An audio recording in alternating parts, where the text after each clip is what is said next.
So many people that we meet on a daily basis have had their WhatsApp account hacked.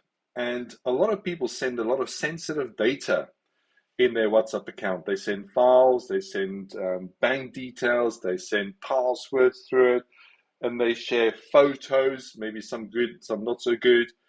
And one of the biggest reasons for this happening is because people are not locking down their WhatsApp account. So I'm going to teach you very, very quickly on how to do that. So the first thing you need to do is obviously open up your WhatsApp account. So I'm going to show you this on an iPhone. You can also do the same logic on a smartphone or Android or Windows phone, but I'll show you how it's done on an iPhone. So what you do is you look for your WhatsApp icon, you click on the icon, then down the bottom right, you see settings, you click on settings, then you go to account, then go to two-step verification, and then you click on enable.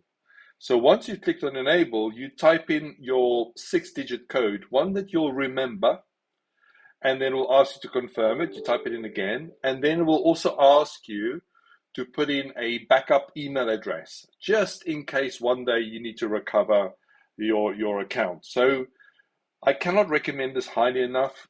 It's not going to ask you every time you log onto your WhatsApp account, but it will every few months or every few weeks, it'll just quickly test you and make sure that you are the one that's actually the legal owner of the WhatsApp account. So please share this information with everybody you know, because this is the fastest way we're going to stop hackers and scammers